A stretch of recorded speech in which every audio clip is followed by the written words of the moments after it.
দক্ষিণেশ্বরে ঠাকুর শ্রীরামকৃষ্ণ ও দেবী চৌধুরানী। ঈশ্বর দর্শনের উপায় শ্রীমুখ কথিত চরিত্রামৃত পাঠ চলিতে লাগিল। এবার ঈশ্বর দর্শনের কথা। প্রফুল্ল এবার দেবী চৌধুরানী হইয়াছেন। বৈশাখী শুক্লা সপ্তমী তিথি। দেবী বজ্রার ওপর বসিয়া দিবার সহিত কথা কহিতেছেন। চাঁদ উঠিয়াছে, গঙ্গাবক্ষে বজ্রা নঙ্গর করিয়া আছে। বজ্রার ছাদে দেবী ও সখীদ্বয়। ঈশ্বর কি প্রত্যক্ষ হন? এই কথা হইতেছে। দেবী বললেন, যেমন ফুলের গন্ধ ঘ্রাণের প্রত্যক্ষ, সেইরূপ ঈশ্বরের মনের প্রত্যক্ষ হন। ঈশ্বর মানুষ প্রত্যক্ষের বিষয়। শ্রীরামকৃষ্ণ বললেন, মনের প্রত্যক্ষ? সে এ মনের নয়, সে শুদ্ধ মনের। এ মন থাকে না, বিষয়াসক্তি একটুও থাকলে হয় না। মন যখন শুদ্ধ হয়, শুদ্ধ মনও বলতে পারো, শুদ্ধ আত্মাও বলতে পারো। মাস্টার বললেন, মনের দ্বারা প্রত্যক্ষ যে সহজে হয় না, এ কথা একটু পরে আছে। বলেছে প্রত্যক্ষ করতে দূরবীন চাই, ওই দূরবীনের নাম যোগ। তারপর যেমন গীতায় আছে, বলেছে যোগ 3 রকম, জ্ঞান যোগ, অভিযোগ ও কর্মযোগ। এই যোগ দূরবীন দিয়ে ঈশ্বরকে দেখা যায়। শ্রীরামকৃষ্ণ বললেন, এ খুব ভালো কথা, গীতার কথা। মাস্টার, শেষে দেবী চৌধুরানী স্বামীর সঙ্গে দেখা হলো। স্বামীর ওপর খুব ভক্তি। স্বামীকে বললে, তুমি আমার দেবতা। আমি অন্য দেবতার অর্চনা করিতে শিখিতেছিলাম, শিখিতে পারি নাই। তুমি সব দেবতার স্থান অধিকার করিয়াছ। শ্রীরামকৃষ্ণ সহাস্যে, শিখিতে পারি নাই, এর নাম পতিব্রতার ধর্ম। এও আছে। পাঠ সমাপ্ত হইল। ঠাকুর হাসিতেছেন, ভক্তেরা চাহিয়া আছেন। ঠাকুর আবার কি বলেন? শ্রীরামকৃষ্ণ বললেন, এ একরকম মন্দ নয়, পতিব্রতা ধর্ম। প্রতিমার ঈশ্বরের পূজা হয়, আর জীবন্ত মানুষের কি হয় না? তিনি মানুষ হয়ে লীলা করছেন। ঠাকুরের ব্রহ্মজ্ঞানের অবস্থা ও সর্বভূতে ঈশ্বর দর্শন। কি অবস্থা গেছে! হরগৌরী ভাবে কতদিন ছিলুম, আবার কতদিন রাধাকৃষ্ণ ভাবে, কখন সীতারামের ভাবে। রাধার ভাবে কৃষ্ণ কৃষ্ণ করতুম, সীতার ভাবে রাম রাম করতুম। তবে লীলাই শেষ নয়। এইসব ভাবের পর বললুম, মা, এসব বিচ্ছেদ আছে, যার বিচ্ছেদ নাই এমন অবস্থা করে দাও। তাই কতদিন অখণ্ড সচ্চিদানন্দ এইভাবে রইলুম। ঠাকুরদের ছবি ঘর থেকে বার করে দিলুম, তাকে সর্বভূতে দর্শন করতে লাগলুম। পূজা উঠে গেল। এই বেলগাছ, বেলপাতা তুলতে আসলুম। একদিন পাতা ছিঁড়তে গিয়ে আঁশ খানিকটা উঠে এলো।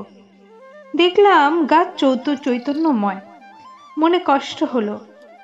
দুর্বা তুলতে গিয়ে দেখি আর সেরকম করে তুলতে পারিনি। তখন রোগ করে তুলতে গেলুম। আমি লেবু কাটতে পারি না।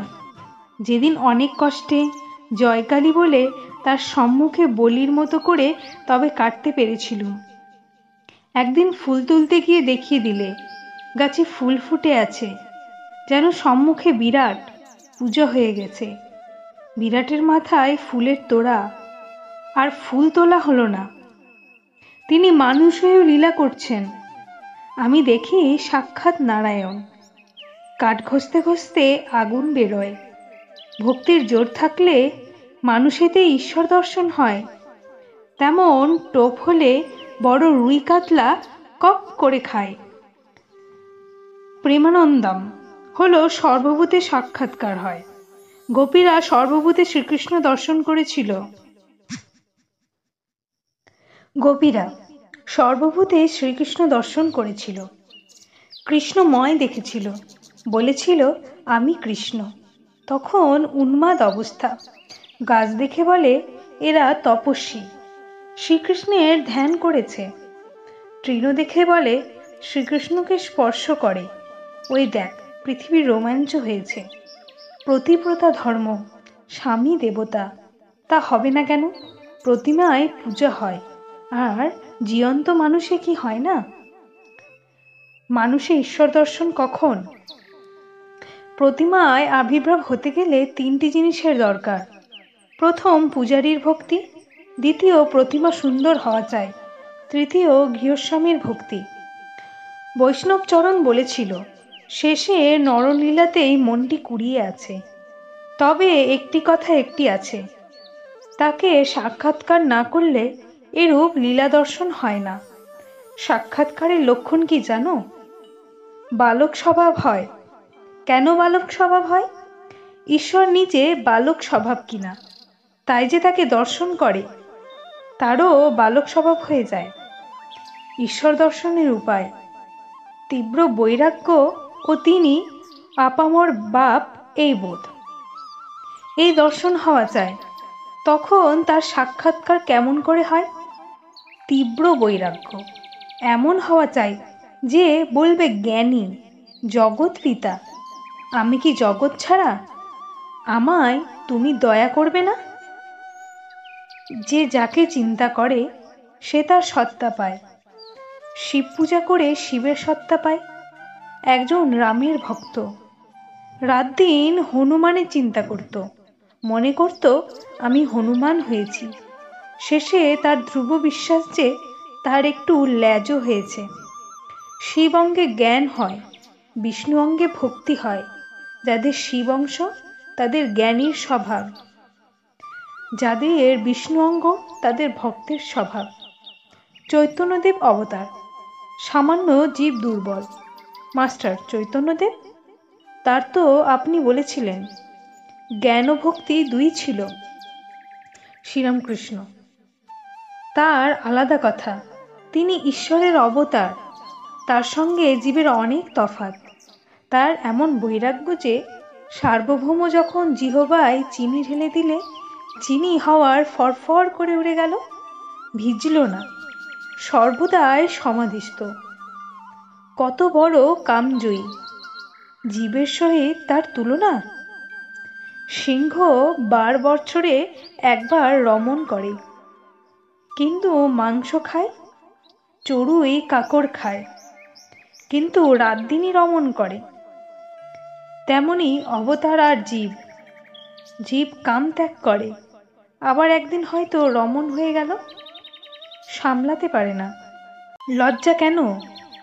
যার হয় সে লোক পোক দেখে।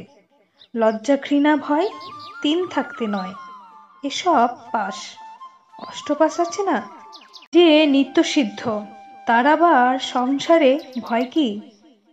ছক বাঁধা খেলা, আবার ফেললে কি হয়? চক বাঁধা খেলাতে এ ভয় থাকে না। যে নিত্যসিদ্ধ সে মনে করলে স্বর্গসারেও থাকতে পারে। কেউ কেউ 2 তলোয়ারে নিয়ে খেলতে পারে।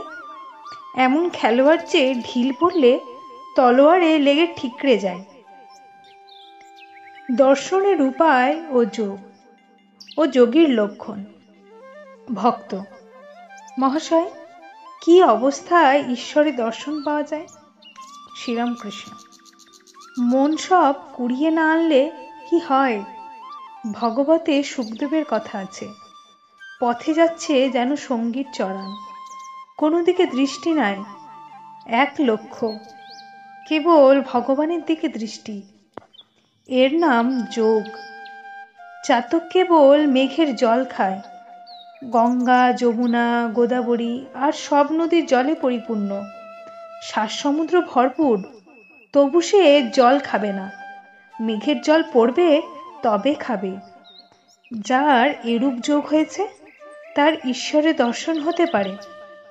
থিয়েটারে গেলে যতক্ষণ না পর্দা ওঠে ততক্ষণ লোকে বসে বসে নানা রকম গল্প করে, বাড়ির কথা, অফিসের কথা, স্কুলের কথা। এই সব। যাই পর্দা উঠে, অমনি কথাবার্তা সব বন্ধ। যার নাটক হচ্ছে একদৃষ্টে তাই দেখতে থাকে। অনেকক্ষণ পরে যদি এক আধটা কথা কয়, সে ওই নাটকেরই কথা। মাতাল মদ খাওয়ার পর কেবল আনন্দেরই কথা কয়।